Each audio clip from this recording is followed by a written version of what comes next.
The stars looked the same as they always did through the bridge windows of the UES Liberty. Captain Jake Morrison sat in his command chair, drinking his morning coffee and reading reports from the night shift. Nothing exciting had happened in 3 weeks. They were mapping star systems on the edge of human space, looking for planets that might be good for colonies someday. "Captain, we have something strange on the sensors," said Lieutenant Ryan Clark from the tactical station. His voice had that careful tone people use when they are not sure what they are seeing. Morrison sat down, his coffee cup, and walked over to look at the display. "What kind of strange?" "Multiple contacts, sir. Big ones." They just appeared about 50,000 kilometers away. No warning, no energy signatures before they showed up. Dr. Lisa Grant looked up from her science station. She had been studying rock samples from the last planet they visited. "The energy readings are incredible, Captain. I have never seen anything like this.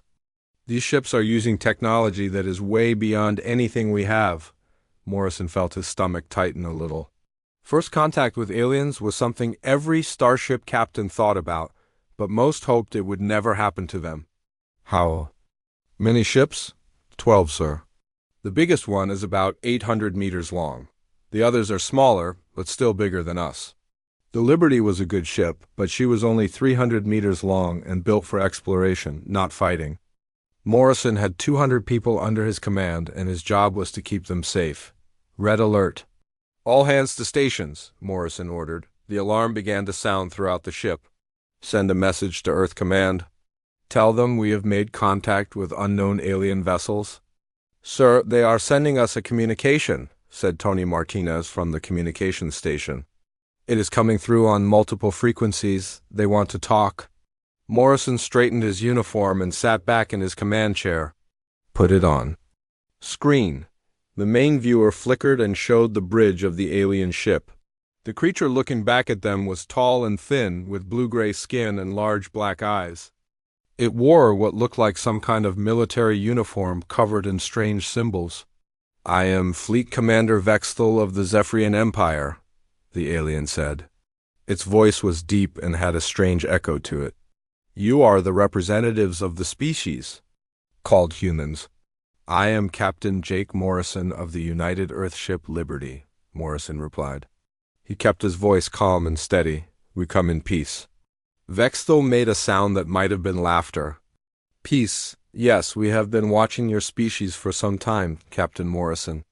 You have recently developed faster-than-light travel. You explore with primitive ships and basic technology."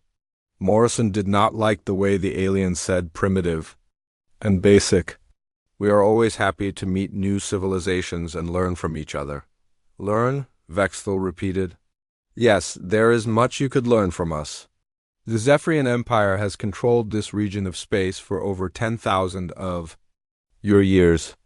We have technologies that your species cannot even imagine." Dr. Grant was running scans on the alien ships. She looked worried as she read her instruments. "Captain, their power output is enormous. Each of their smaller ships has more energy generation than our entire fleet back home." Vexthal seemed to hear this somehow. "Your science officer speaks." "Truth, we are curious about your species, Captain Morrison.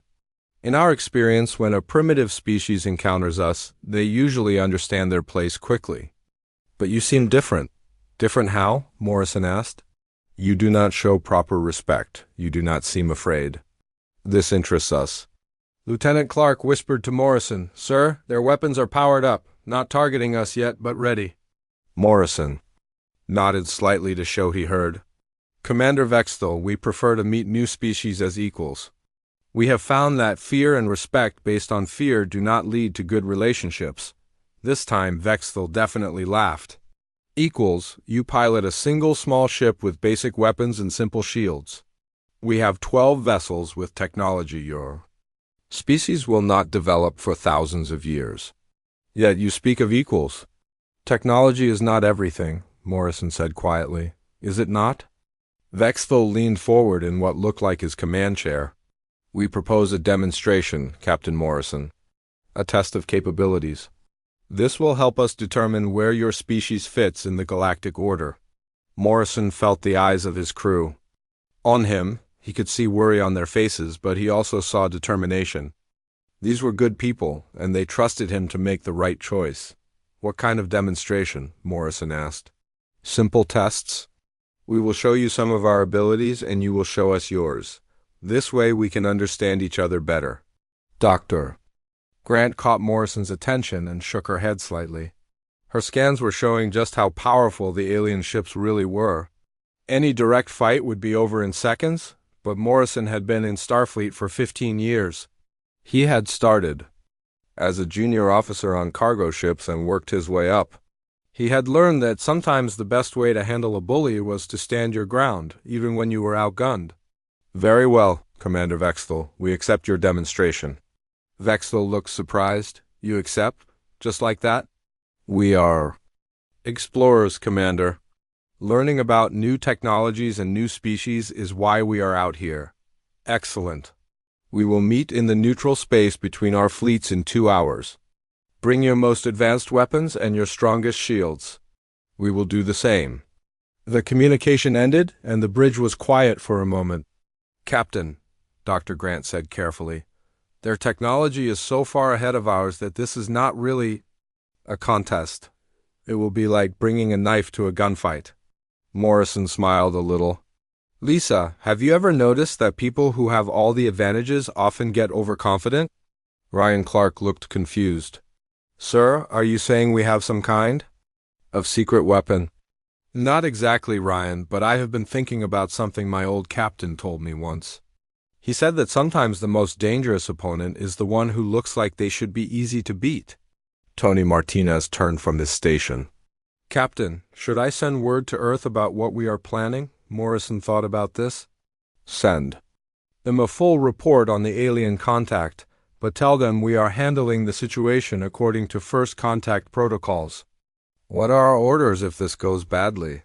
Ryan asked. Morrison looked around his bridge at the men and women who had served with him for 2 years. They had mapped 15 star systems together, discovered 3 new planets that could support human life and become a real team. Our orders are to represent humanity with dignity and courage, Morrison said.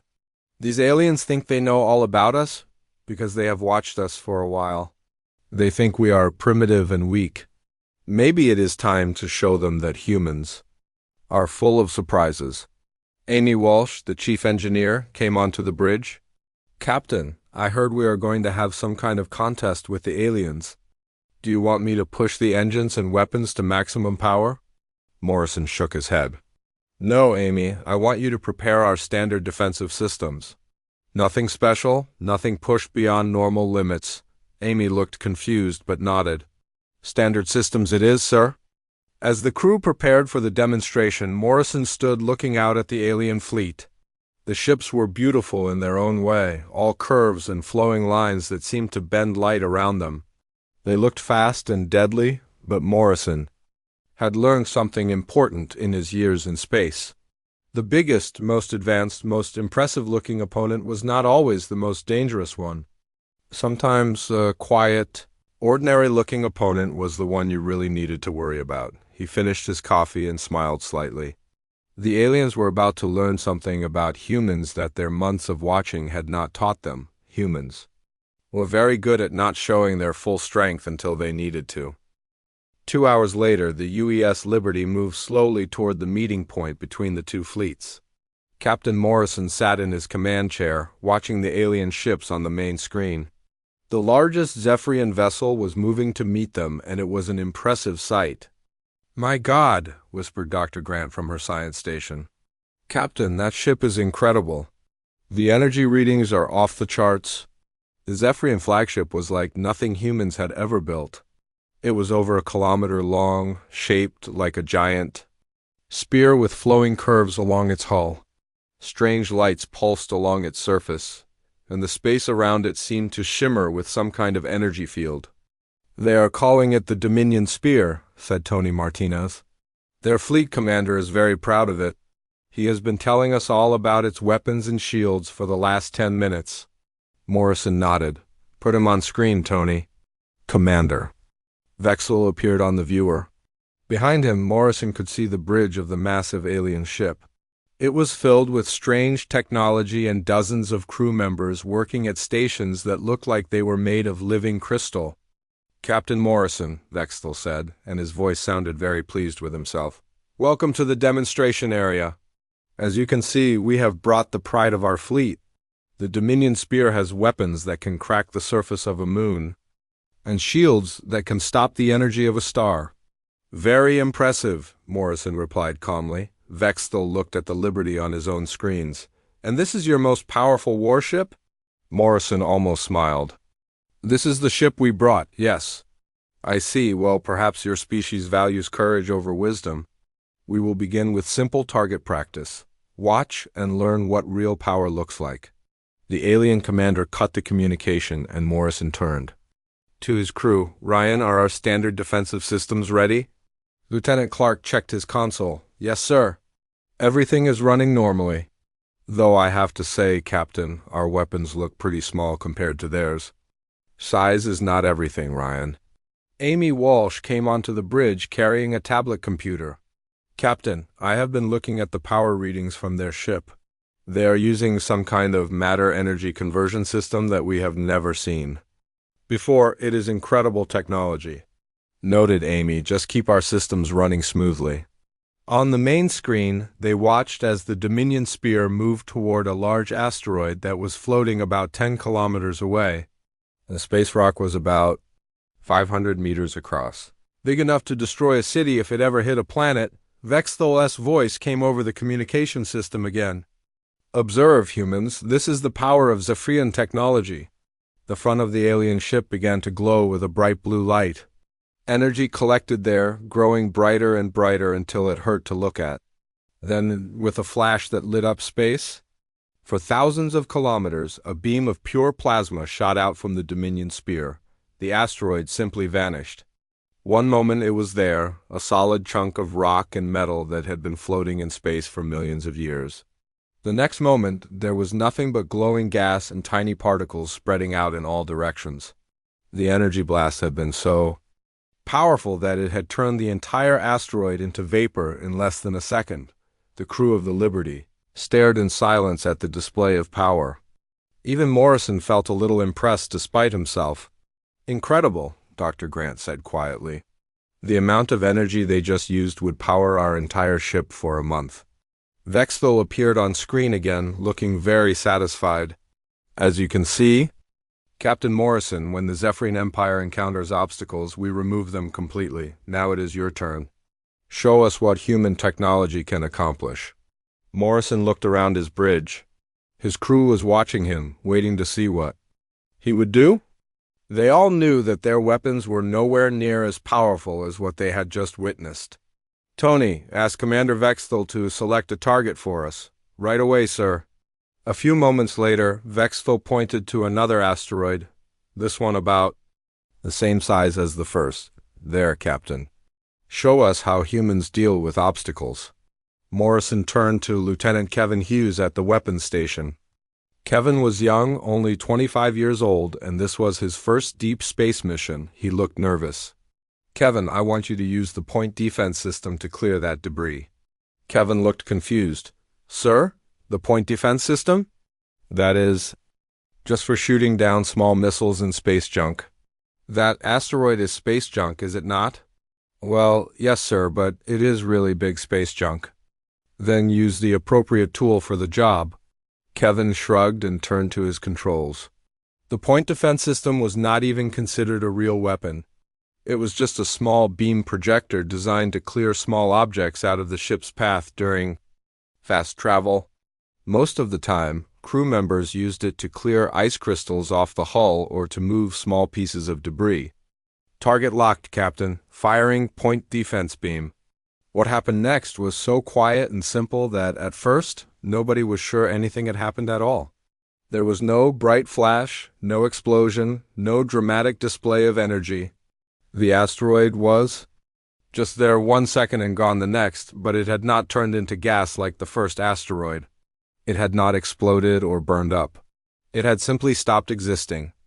Where the 500-meter chunk of rock had been, there was now perfectly empty space. Dr. Grant stared at her instruments in confusion. "That is impossible. There should be debris energy signatures, something. It is like the asteroid was just erased. On the Zephyrian ship, Commander Vexthal was looking at his own instruments with the same confused expression. His crew members were talking quickly in their alien language, and they sounded worried. "Captain Morrison," Vexthal said slowly. "What kind of weapon was that?" Morrison looked genuinely puzzled by the question. "Weapon? That was not a weapon, Commander. That was just our maintenance system. We use it to clear space debris when we are traveling." "Space debris?" "Yes, small rocks, ice chunks, pieces of old satellites. Things that might scratch the hull if we hit them at high speed." Vexthal's large black eyes seemed to get even larger. "You use that maintenance system on objects the size of small moons?" Morrison looked at the empty space where the asteroid had been. "Well, I suppose that was a fairly large piece of debris. Kevin, next time maybe use a lower power setting. We do not want to waste energy." "Yes, sir," Kevin replied, though he looked as confused as everyone else. The communication channel was quiet for a long moment. Finally, Vexthal spoke again, and his voice did not sound as confident as before. "Captain Morrison, your maintenance system just removed a 500-meter asteroid without leaving any trace.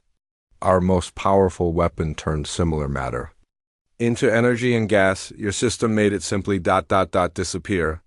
Morrison nodded. "Different approaches to the same problem, I suppose. We prefer clean solutions." Amy Walsh was looking at her engineering displays with a frown. "Captain, the power usage for that operation was almost nothing. The system barely registered any energy consumption at all." "Good," Morrison said. "Efficiency is important." On the alien ship, Vexthal was having a heated discussion with his crew members.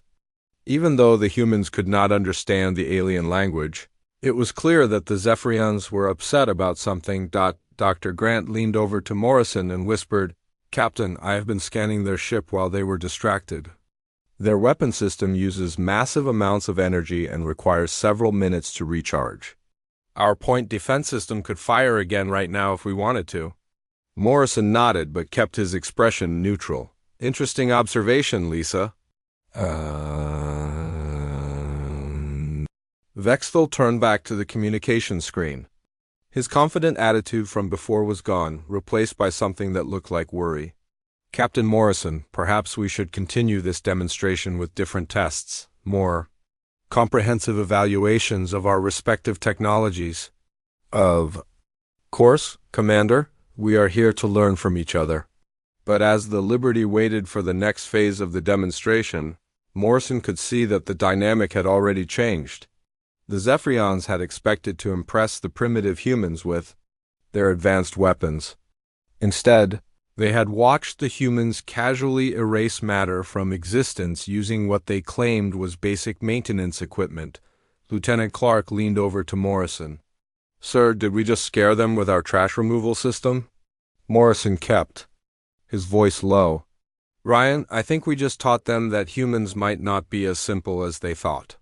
The demonstration was far from over, but Morrison could already see doubt in the alien commander's eyes. The Zephyrians were beginning to realize that maybe, just maybe, they had made some wrong assumptions about humanity. Commander Vexthal was no longer smiling. The easy confidence he had shown at the beginning of the demonstration was gone, replaced by something that looked like concern. He stared at the empty space where the asteroid had been, then back at the small human ship. "Captain Morrison," he said slowly, "perhaps we should move on to more advanced demonstrations. We will show you some of our most sophisticated technologies."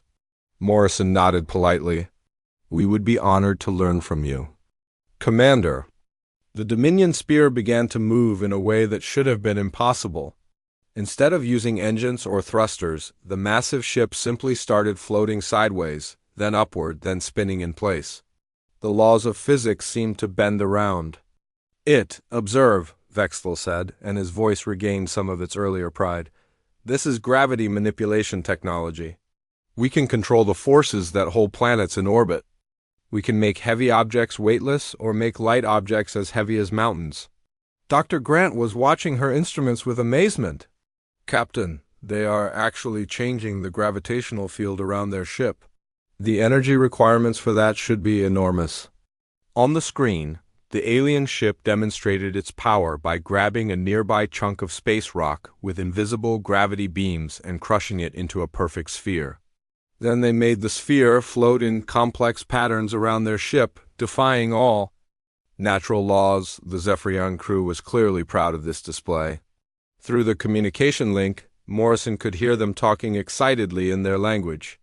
"Very impressive," Morrison said. "Gravity control could be very useful for many things." "Useful?" Vexthel laughed. "Captain, this technology allows us to move objects without touching them, to create artificial gravity on our ships, to crush enemies without firing a single shot. It is one of our greatest achievements." Morrison turned to his crew. "Amy, could you adjust the gravity in the conference room? I want to show our guests something." Chief Engineer Amy Walsh looked confused. "Sir, adjust the gravity? You mean like for the meeting we had planned with the diplomatic team?" "Yes, that one. Just make it comfortable for our guests." Amy shrugged and pressed a few buttons on her console. Through the ship's internal cameras, they could see the conference room change. The chairs and table began floating gently in the air, rotating slowly. A cup of coffee that someone had left on the table poured itself upward, the liquid flowing in a perfect stream toward the ceiling. "There you go, Captain. Gravity set to point toward the ceiling instead of the floor. Should I also adjust the temperature and air pressure?" Morrison nodded. "Please. And could you make sure the artificial gravity extends to the observation deck? I want our guests to be able to see the stars from different angles." Through the ship's cameras, they watched as the observation deck transformed. The large windows that normally showed space above the ship now showed space below, as if the ship had been turned upside down. People walking on the deck were now walking on what used to be the ceiling. On the Zephyrian ship, the crew had gone quiet. Commander Vexthel was staring at the displays showing the inside of the human ship. "Captain Morrison," he said carefully, "are you saying that you can control gravity inside your ship?" Morrison looked puzzled. "Of course. How else would we have meetings with species that come from different planets? Some aliens might be more comfortable with higher gravity, others with lower gravity. We need to be able to adjust things for our guests, but gravity control is one of our most advanced technologies. It requires enormous power and complex calculations."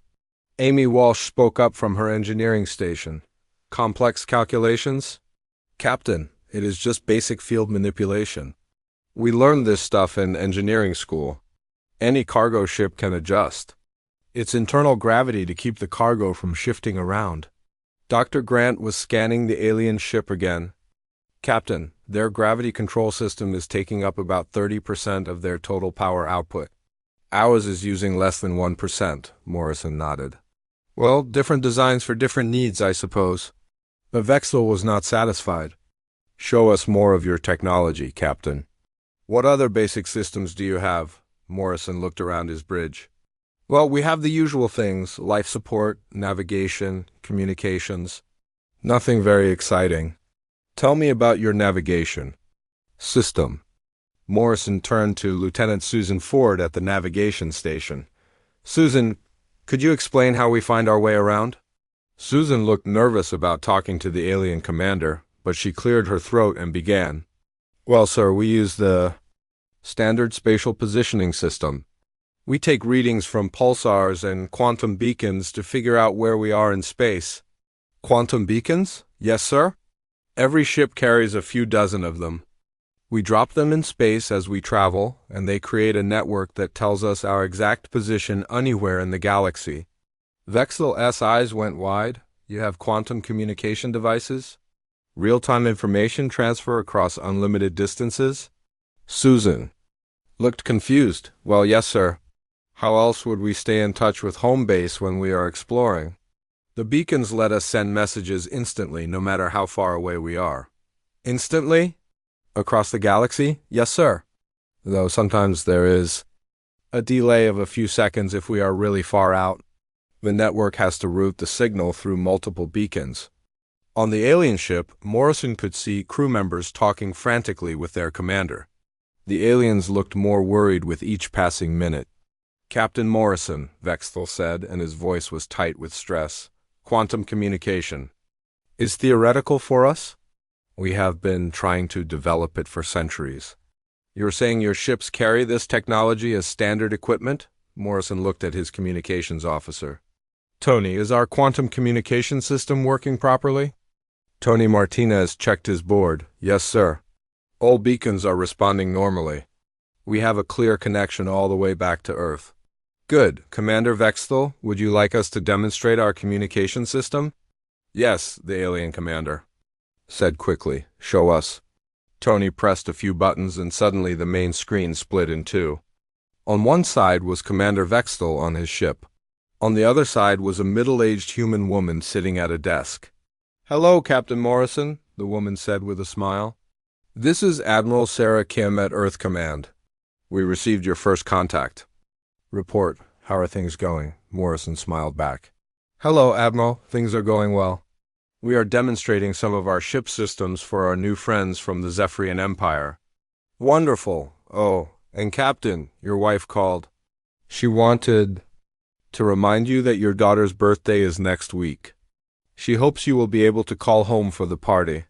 "Thank you, Admiral. I will make sure to call." "Excellent. Good luck with your demonstration, Captain. Earth Command out." The screen went back to showing just Commander Vexthal, but the alien commander was staring in shock. "Captain Morrison," he said slowly, "you just had a real-time conversation with someone on your home planet."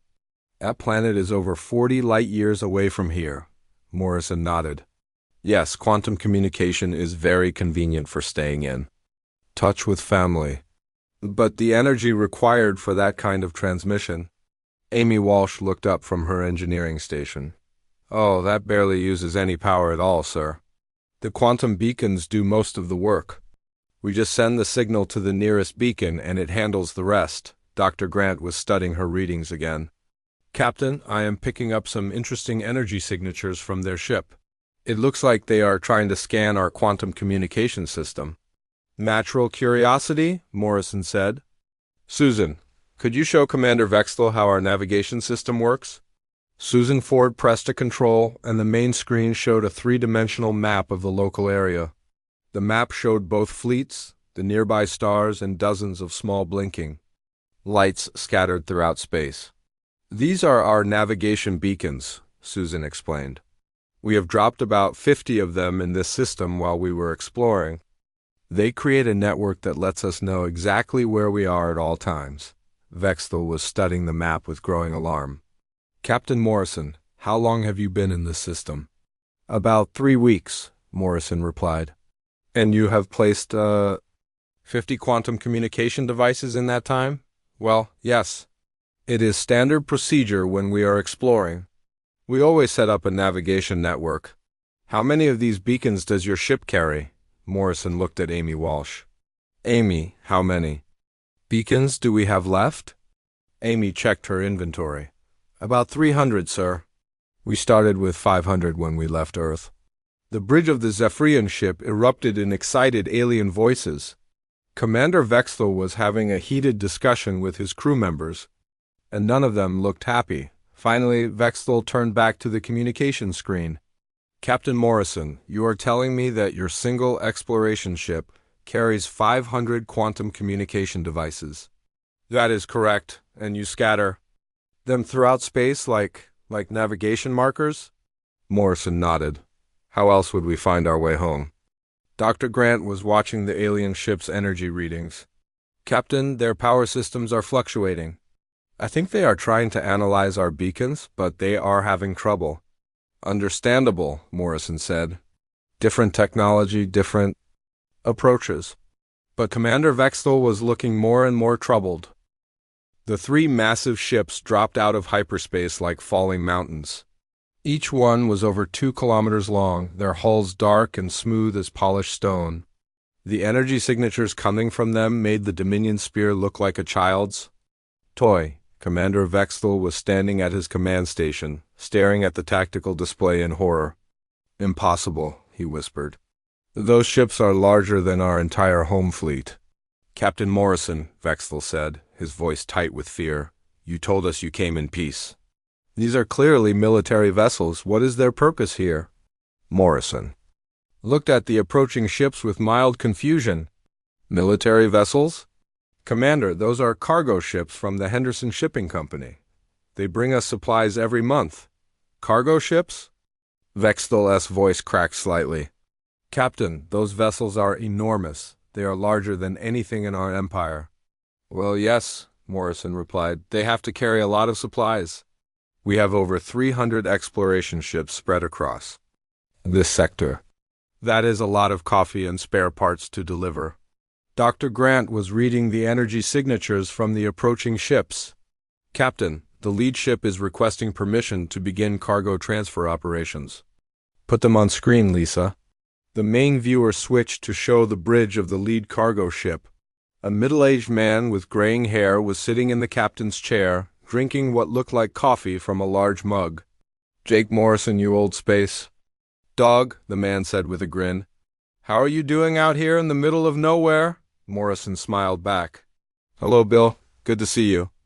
We are fine, just doing some first contact diplomacy with our new friends here. Captain Bill Rodriguez looked past Morrison at the Zephyrian fleet visible on his own screens. Those the locals? Nice-looking ships? Very artistic? Hope they are. Friendlier than the last bunch we ran into. They seem quite civilized, Bill, though I think they are a bit surprised by the size of your ships. Bill laughed. Yeah, we get that a lot.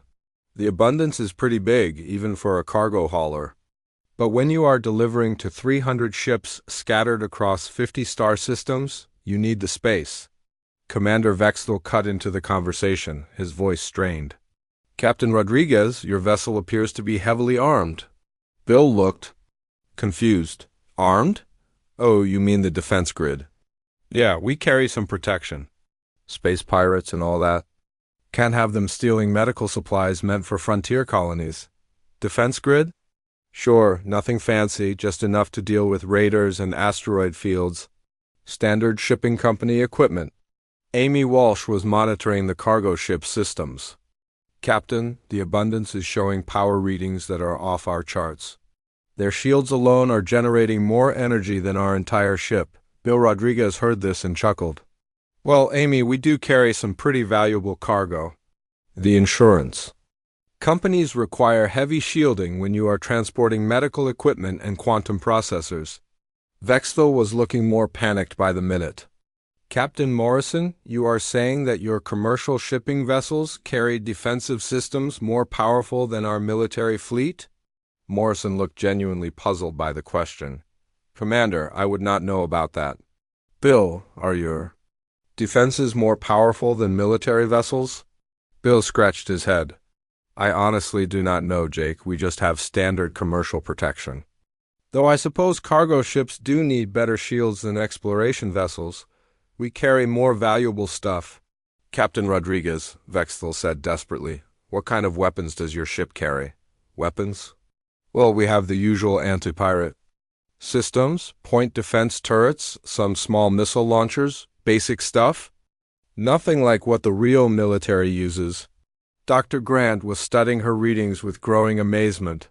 Captain, their point defense turrets are showing energy signatures comparable to the main guns on our ship. Bill heard this and looked embarrassed. Sorry about that, folks. The insurance companies make us carry heavy-duty equipment.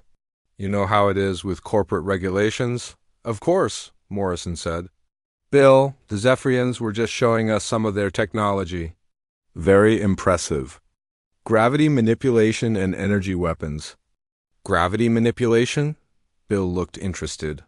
That is handy for cargo handling? We use that all the time for loading and unloading heavy containers.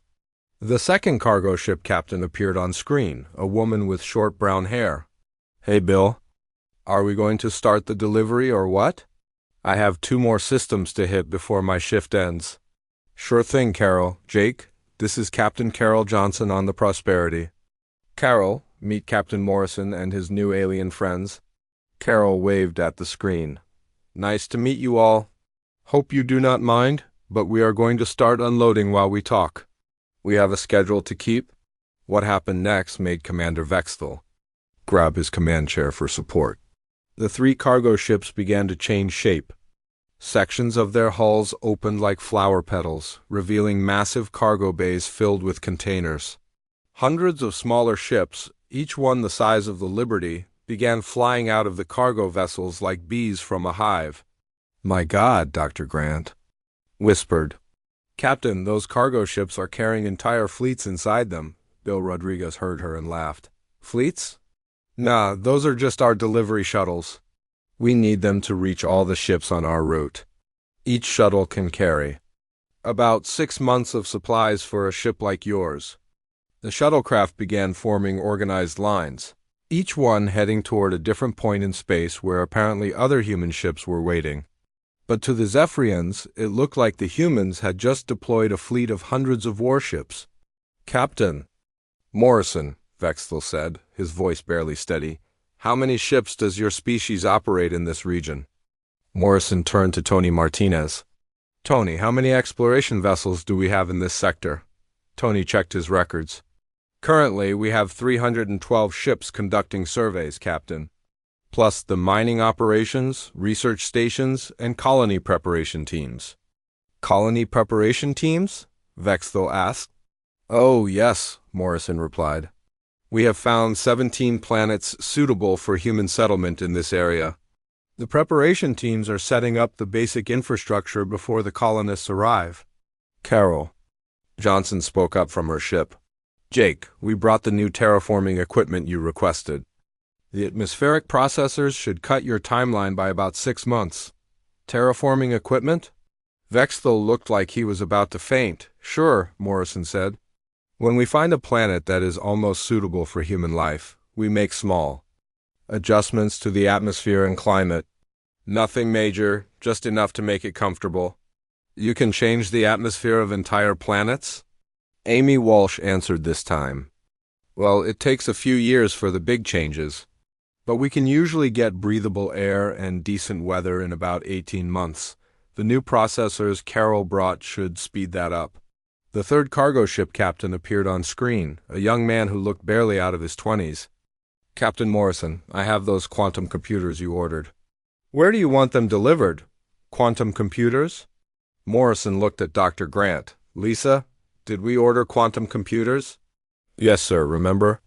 You wanted to upgrade our stellar mapping system. The new computers should let us chart an entire star system in just a few hours instead of weeks."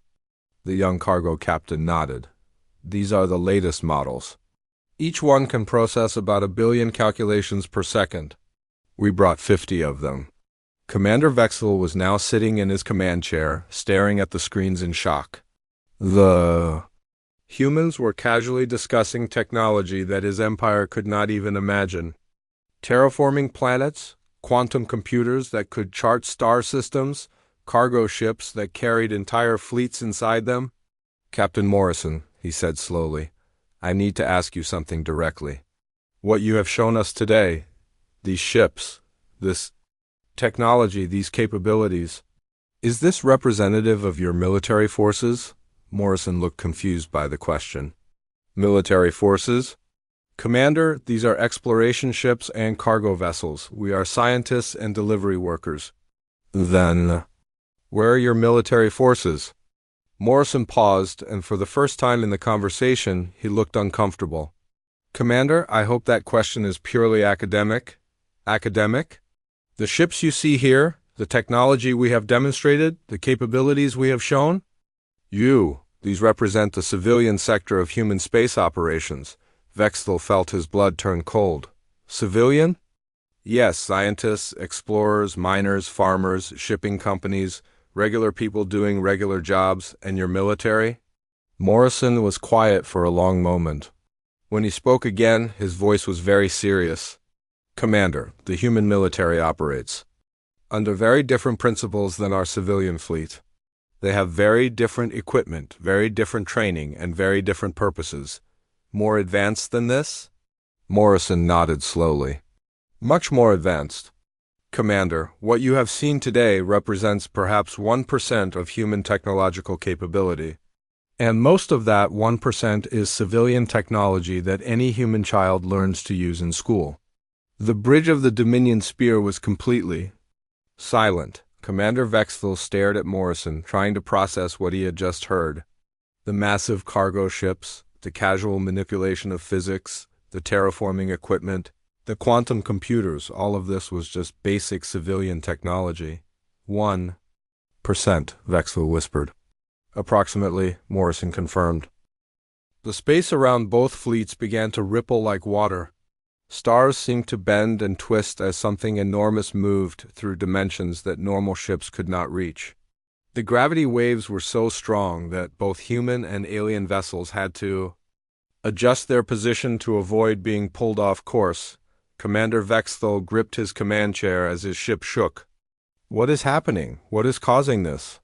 Captain Morrison looked tired, like a man who had hoped to avoid this moment. Commander, someone has been monitoring our conversation. When human military forces detect unknown alien contact, they sometimes send a ship to ... observe. A ship? This disturbance is being caused by a single ship? Morrison nodded slowly. Yes, and they are about to arrive. The space in front of them tore open like fabric being ripped apart. What emerged from the hole in reality was not a ship, in any sense that the Zephyrians understood. It was a structure so massive that their instruments could not measure its full size.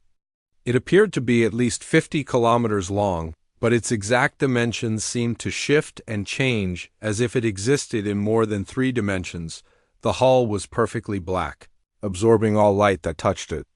Strange geometric patterns covered its surface, patterns that hurt to look at directly because they seemed to fold in on themselves in impossible ways. The ship made no sound, created no energy signature that normal sensors could detect, but its presence was felt by every living being in the area. Dear God, Dr. Grant whispered. Captain, my instruments cannot get a reading on that thing. It is like it is not completely here. On the Zephyrian ship, alarms were going off everywhere. Crew members were running between stations, trying to understand what their sensors were telling them. But their most advanced instruments could barely detect the massive vessel. Captain Morrison, Vexthal said, his voice shaking, what is that thing? Before Morrison could answer, a new voice came over the communication system. It was a woman's voice, calm and professional, but with an undertone of barely controlled power.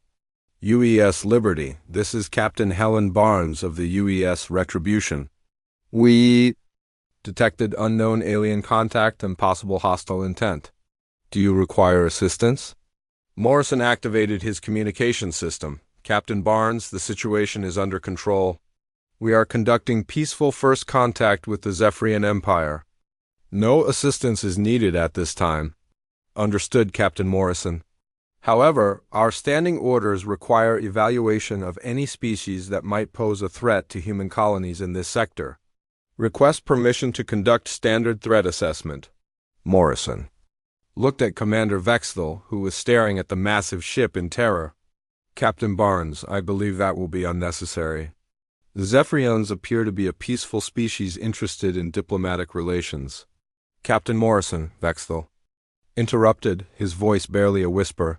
Please tell me that is not your idea of a small military vessel. Morrison looked uncomfortable. Commander, the Retribution is what we call a patrol ship. It handles routine security for this sector. Routine security? Captain Barnes spoke again. UES Liberty, our passive scans indicate the alien vessels pose no significant threat to human operations. However, we are detecting some interesting technology that our research division would like to examine. The moment Captain Barnes finished speaking, every system on every Zephyrian ship shut down completely. Lights went out, engines stopped, life support systems paused. For 10 terrifying seconds, the entire alien fleet was dead in space. Then, just as suddenly as they had failed, all systems came back online. But now every Zephyrian instrument was displaying error messages and recalibration warnings. What just happened? Vexthal demanded. Dr. Grant was looking at her own instruments in amazement. Captain, the Retribution just scanned the entire Zephyrian fleet. But the scan was so advanced that it overloaded their systems temporarily. A scan? Vexthel looked at his crew, who were frantically trying to restore their computers. That was just a scan, Captain Barnes continued as if nothing had happened. Scan complete. Technology level assessed as approximately equivalent to human civilian standards from about 50 years ago. No threat detected. Captain Morrison, you are cleared to continue diplomatic operations. Morrison turned to Vexthel. Commander, I apologize for the interruption. Military protocols can be quite strict about unknown contacts. 50 years ago? Vexthel repeated numbly. She said our technology is like what you had 50 years ago? Captain Barnes tends to be generous in her assessments, Morrison replied. Diplomatically, the massive ship began to move, and space bent around it like light bending around a black hole. UES Liberty, we are returning to patrol duties. Contact Fleet Command if you need further assistance. Wait, Vexthel called out desperately. Captain Barnes, I need to understand. What kind of weapons does your ship carry? Captain Barnes appeared on the communication screen. She was a middle-aged woman with short gray hair and eyes that seemed to look right through whoever she was talking to. I am sorry, Commander, but I cannot discuss military specifications with unknown species. However, I can tell you that the Retribution carries standard patrol equipment for dealing with pirates, raiders, and other small-scale threats. Standard patrol equipment? Yes, nothing special. We leave the heavy weapons to the real warships. Vexthel felt like the universe was spinning around him. Real warships? Captain Barnes looked slightly annoyed. Commander, the Retribution is just a patrol vessel. We handle minor security issues and conduct routine sweeps. If you want to see real military hardware, you would need to talk to Battle Fleet Command. How many ships like yours does humanity have? Ships like the Retribution? Oh, a few thousand, I suppose. We need them to patrol all the human colonies and trade routes. A few thousand, Vexthel repeated faintly. Plus the smaller patrol boats, the system defense platforms, the Mogul bases, and the exploration security escorts. But those are not really military ships in the true sense. Morrison cleared his throat. Captain Barnes, I think Commander Vexthel has heard enough for now. Captain Barnes nodded. Of course. Commander, it was interesting to meet you. I hope your species and ours can develop peaceful relations. The galaxy is big enough for everyone. The massive ship began to fade from normal space, slipping back into whatever dimension it had come from. The last thing they heard from Captain Barnes was her casual comment to her crew. Navigation. Set course for the Kepler sector. I want to check on that mining dispute before we head home. Then the ship was gone, leaving only empty space and the lingering memory of its impossible presence. Commander Vexthel sat in his command chair for a long time, staring at the spot where the ship had been. Finally, he turned to Morrison. Captain Morrison, I need you to be completely honest with me. What you have shown us today, what we have witnessed, what your Captain Barnes just demonstrated, what percentage of human capability does this represent? Morrison was quiet for a moment, considering his words carefully. Commander, what you have seen today represents our exploration fleet, our cargo ships, our civilian technology, and one patrol vessel. This is the face of humanity that we prefer to show. To the galaxy, we are explorers, scientists, traders, and builders. But what percentage? Morrison looked directly at Vexthel. Commander, I told you earlier that this represented about 1% of human capability. I want you to understand that I was trying to be kind. Kind? Yes, what you have seen today is closer to 0.1% of what humanity can do when we need to. The cargo ships you saw are civilian vessels. The Liberty is a science ship. The Retribution is a patrol boat that handles minor problems. Morrison activated his communication. System, Tony, send a message to Fleet Command. Tell them that we have made successful first contact with the Zephyrian Empire and that they are interested in establishing peaceful diplomatic relations. Right away, sir, Morrison turned back to Vexthel. Commander, I want you to know that humanity values peace above all else. We prefer to explore, to learn, to build, and to grow. We have no interest in conquest or domination. But you could, Vexthel said quietly, If you wanted to, you could. Morrison nodded slowly. Yes, Commander, if we wanted to, we could. But we do not want to. We have learned that the universe is vast and beautiful and full of wonders. There is room for everyone, and there is too much to discover to waste time fighting. What happens now?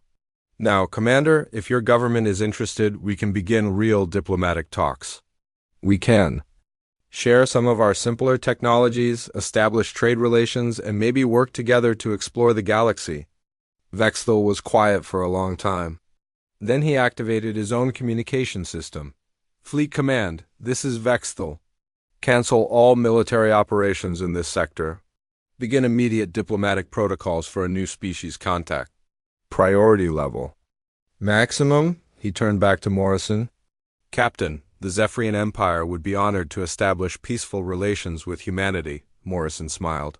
Excellent, Commander. I think this is the beginning of a very interesting friendship. As the two fleets moved apart to give diplomats room to work, Dr. Grant came over to Morrison. Captain, was it really necessary to scare them that badly? Morrison looked out at the stars. Lisa, sometimes the kindest thing you can do for someone is to help them understand the true nature of the universe they live in.